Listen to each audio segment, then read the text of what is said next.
Okay, what you're looking at right now is the dashboard for a file server. This one stores all of my YouTube videos that I've uploaded.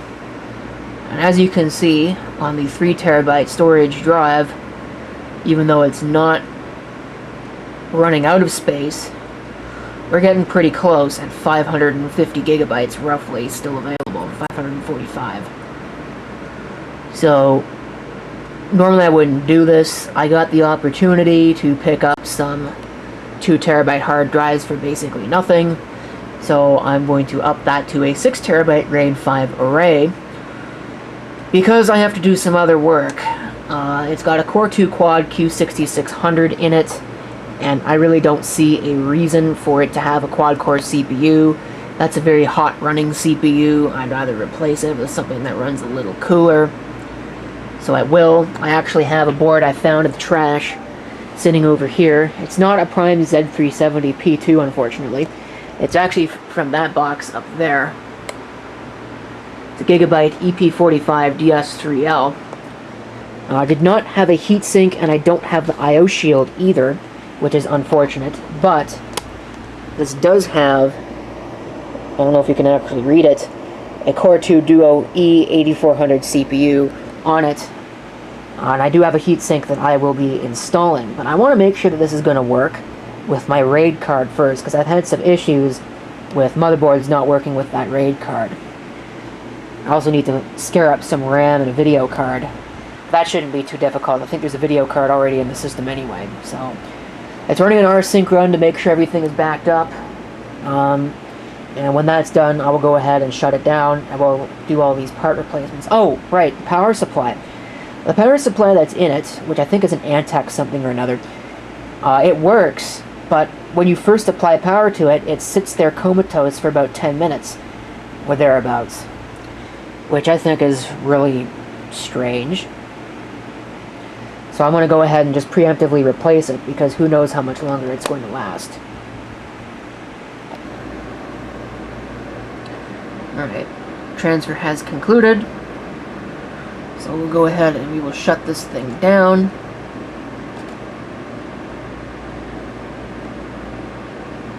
I don't know if you'll be able to hear it. I'm going to assume not, and then we'll get it out and we'll start working on replacing components. Okay, here's the machine. You can see the P5K SE EPU motherboard that will be coming out, hopefully, if this works out.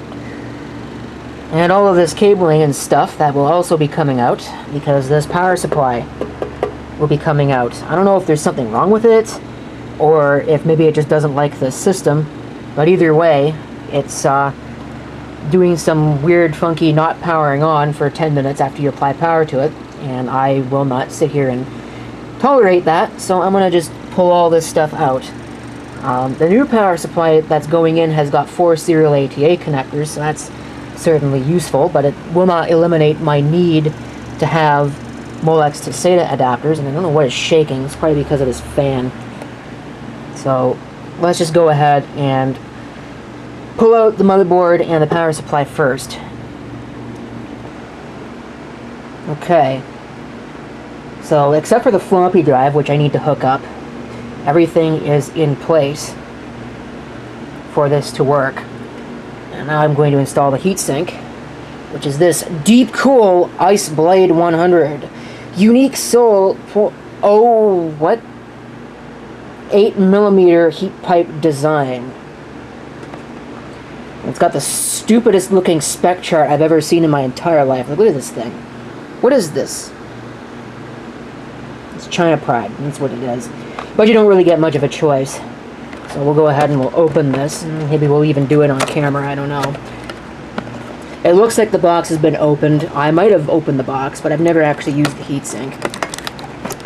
So let's see. No, I'm going to have to pull all this stuff out off camera. Okay, so here's the heatsink with its blue fan. Really cheap looking, actually, to be honest with you.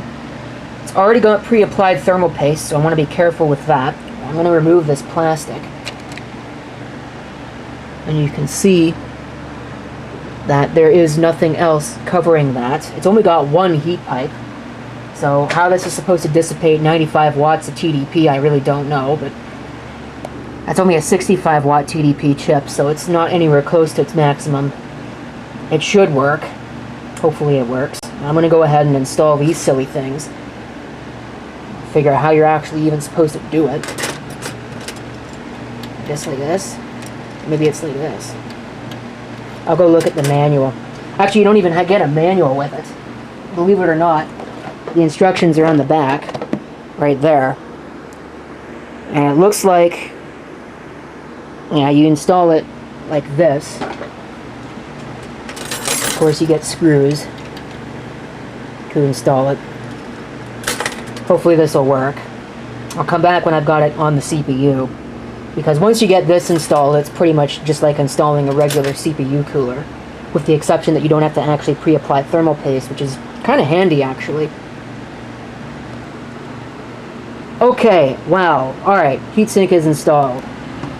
And the fan is running. And everything seems to be working. That was the worst heatsink install ever. But it's not the heatsink's fault. Oh no, it's the stupid fan. And its stupid, ridiculous mounting that isn't on all the way, but I really don't care because it's garbage and needs to be thrown away and redone from the ground up. Holy crap, it's like you can't put that back on unless there's nothing else in your case, and yet one of the big features of that stupid heatsink is install it without removing anything from the case. BS. Whatever. So their CPU temperature is colder than the system temperature, which I don't know how that's possible, but whatever. I'll take it at face value. I think everything is set up here. I'm going to see if this stupid thing will boot. I really don't think it will because of chipset issues. What was the other thing I wanted to check? Well, I wanted to check the hard drive, which is wrong. And I've now got all those other drives which are wrong. So we'll go ahead and we'll save that. And we'll exit. And then we'll see what happens. And then I'm going to be unplugging serial ATA drives. Because, now why did it just turn off? What was the excuse for that? All I did was change the boot order. So now it's going to boot and reboot at least 3 different times, because that's what it did last time. Because apparently that's acceptable. You know, I might just not even bother doing the RAID array change tonight, because I'm not in the mood anymore, because that was ridiculous. There's no excuse for that. And there's no excuse for this either. Like, what the hell? So we'll wait 16 billion years for this thing to actually do something useful, and then I'll be back. Okay, I had to go in and change the fan checks, because apparently, for whatever reason, System Fan 1 corresponds to System Fan 2 in the BIOS, which is the most ridiculous thing I've ever heard in my life. But that's the way it is. Alright, are you going to do something useful now, or what? You're just going to sit there. Hard drive is here, so I don't know what you're doing. I guess we'll give it another 20 years. Okay. So I've got all of the main software figured out. So the MAC address has been changed on the DHCP server, so it's getting the correct IP address.